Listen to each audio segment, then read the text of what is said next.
Hi, I'm Dennis Gage. Thanks for tuning in to My Classic Car, home of the certified car nut. Today I'm in Milwaukee, Wisconsin, where I ran into a really unique car club. They call themselves the Cheaters, and it's a bunch of guys building some really cool retro rods and customs. Their approach is completely old school. Now that in itself isn't all that uncommon, but the amazing thing is these guys are all under 30. They invited me over to their secret hideout here in Milwaukee's warehouse district. Let's go inside and see what's happening.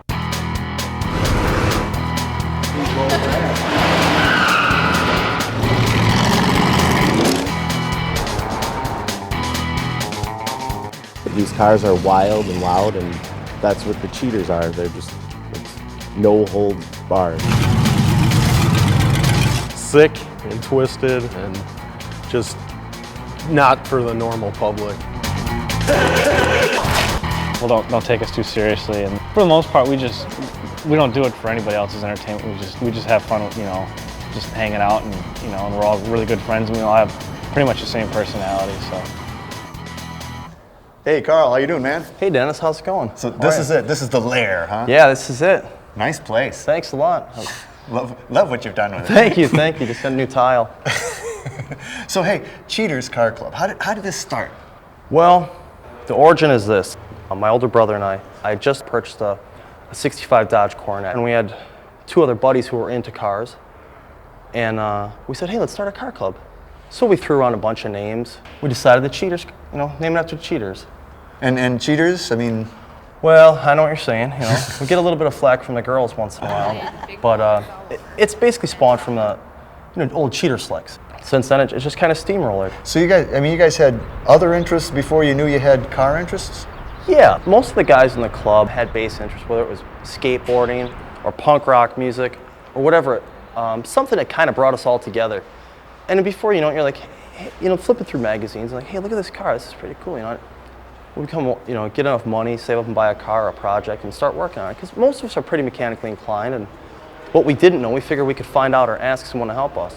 The car scene it's basically ran by older guys, and we figured, we don't really fit that bill. We were kind of younger, obnoxious guys, with whatever the background. And we figured, let's start our own thing, When we go to these events or these car shows, we mostly goof around and, sit in our lawn chairs and look at the little dolls looking into the grills and that kind of stuff. We make fun of that stuff. You either sink or swim. Some guys love it because they remember that that's how they used to be, and they say, hey, maybe there's nothing wrong with that. They're just having a good time. They're not breaking anything. But it's so wild. I mean, guys your age, most of them are building, custom compacts and, Yeah, I mean, everybody's interest is different. A lot of that boils down to, income.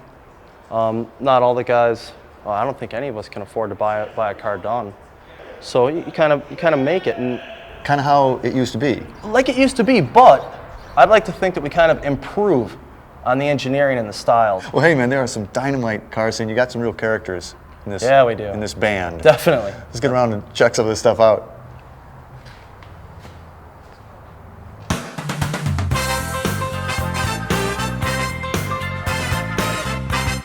I talked to several of the Cheaters members to see what makes these guys tick. It's not even a hobby. I mean, this is my life. This is what I do. I build these cars and I drive them. Yeah, I run a shop. My dad has run an auto body shop since the 60s, and I've grown up in it. And since then, it's just been an obsession for me, and I've been just pounding out these hot rods. This one I've been working on for about a year. I can't get enough of it. I have all these ideas, and it's kind of like art for me, I just want to take what they did in the 50s and push it really hard. And I want to build cars that could have been built in the 50s with all the same parts and the same style, but never would have been because they didn't think of it yet. Well, Bob, this one really caught my eye. I mean, and it's not just because I like green cars. This thing is great. It's got some history too, right? Yep, it was built in 1956 by my grandpa and my uncle. And then in the early 60s, my uncle went in the Army and then sold it to my dad, who finished it and turned it into a show car. And it won all kinds of trophies, and it was a top show car in the area. Now this is a early 60s 283 that's been bored out to a 301. It's got the 4 Strombergs. The headers were custom made for the car in the 60s. The instrument panel, what's that from? The dashboard is a section 49 Mercury that's been cut down to fit. Man, and you know, all the way, you got some good signatures there too. Yeah, it's signed by George Barris and Ed Roth. It was Ed Roth signed it like a month before he died. Wow. Well, of course, it's got cheater slicks on it. Yep. Got to have cheater slicks on it. And one of the things that I really liked about when I first saw it was the 59 Caddy taillights. Yeah, it originally had 59 Rambler taillights in it, and I switched those out for the Cadillac. It's kind of got a bullet theme throughout the car. So. Yeah. Is this thing a kick to drive? Oh, it's amazing. It's really, really fast. Got to look great. Got to sound great too. It sounds great. I bought this car. It was just a really beat up piece of junk, but I bought it before I knew any of these guys. So I just liked the car. I liked the way it looked, and you know, I knew I could do a lot to it. I had some cool ideas for it, so I just bought it and you know, just wanted to rework it. And I took it to a local show and met up with a couple of the guys and started hanging out, and they pretty much asked me to join, and it's been good times ever since. But there's such a bunch of degenerates. I know, but so am I. Some of the guys, you know, they grew up without a dad or something, so they really didn't have like a lot of help on their cars, but we all kind of help each other out and kind of fill in, you know. It's still, I mean, if you really, really want to get something done, then you just kind of don't tell anybody about it and just work on it, you know, by yourself at home, and and then you can get something done. But if you want to work on something down here with like 10 guys, it's you know, we usually end up playing football out in the parking lot, or you know, or throwing wrenches at each other or something. So.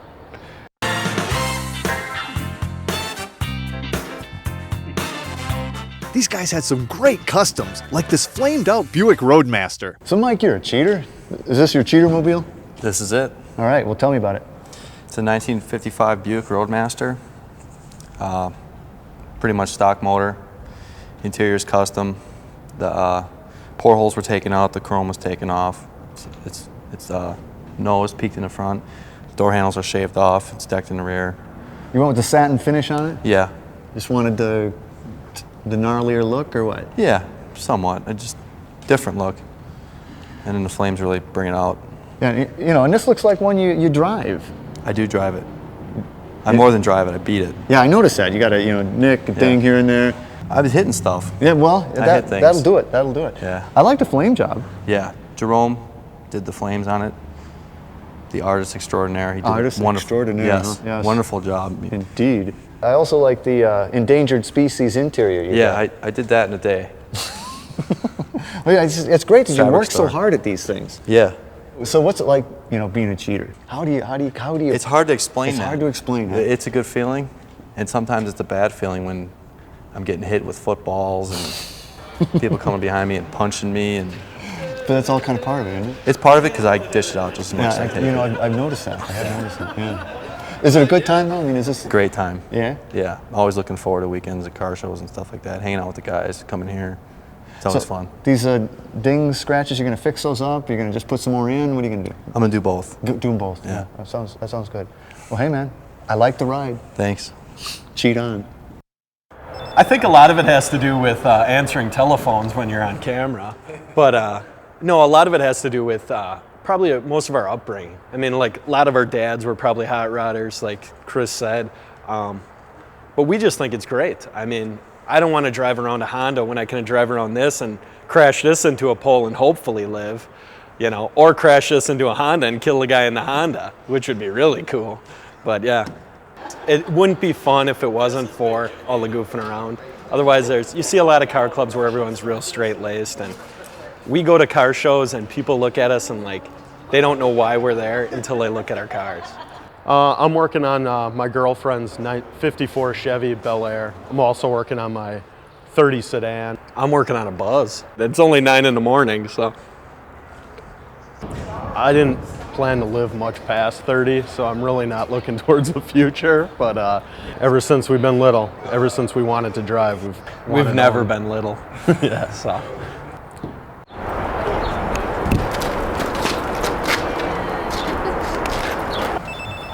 Turn that off. So Carl, this is your Roadster. Yes, it is. This is great. This is really, I mean, it's so take me back in time. Thanks. That's kind of what I was looking for. What all you got on the engine? I mean, Well, the engine's out of a 51 Mercury. It's stock The stock displacement was a 255 cubic inch flathead V8. Since it's a 1/8 inch overbore, 125 thousandths, has Ross forged aluminum pistons. That with the stock Mercury crank brings it up to about a 276 cubic inch. So the horsepower is, stock horsepower is about 1 1/4. Kind of guessing that it's pretty close to 225 now as far as horsepower. And Whoa. the torque's somewhere up around 300 foot-pounds. That's my guess. So how long you work on this one?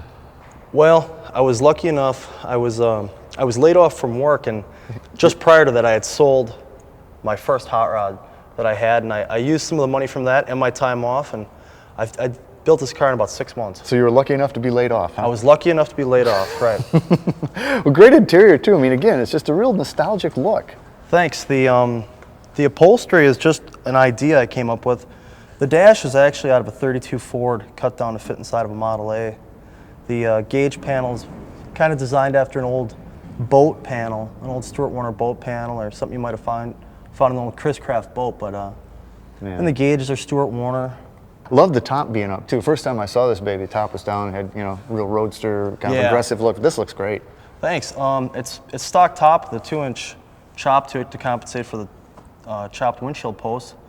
It's just, I figured you look back in the old motor trends and whatnot, and all the early to mid 50s show cars, you see that they always seem to have the tops on them. It just gives it that look. Oh yeah, it kind of cants forward. I love it. Exactly. Well, you guys you cruise down to the Night Owl Diner, right? Yeah. What do you say we gather the gang and I'll ride with you? Sounds good. All right, man.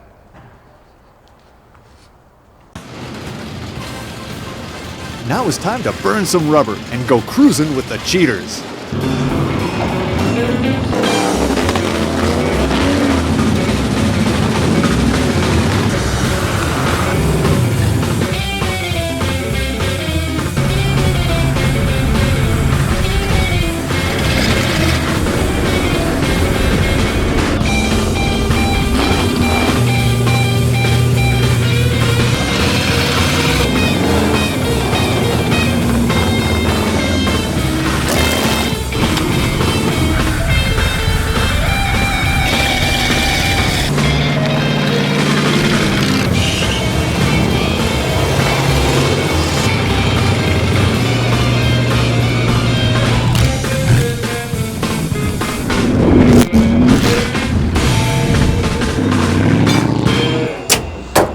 Man, Carl, what a cool bunch of cars. Yeah, thanks, Dennis. What an insane bunch of guys. Yeah, they're pretty nuts, these guys. Yeah, Goofballs. they are. Yeah. Well, you guys do have a good time. This is where you hang out? Yeah, it's the Night Owl Diner, man. Best burgers in town. No kidding? Well, what do you say? Let's go and have one. It's on me, man. Let's go, my man. All right. Whoa. Holy cow. Man, I really had a wild time hanging with the Cheaters Car Club here in Milwaukee today. These guys are a throwback to a bygone era, but they're really building some cool cars. I would have stuck around longer, but I'm afraid it might shorten my life expectancy. And if you're ever in Milwaukee, keep an eye out for these guys.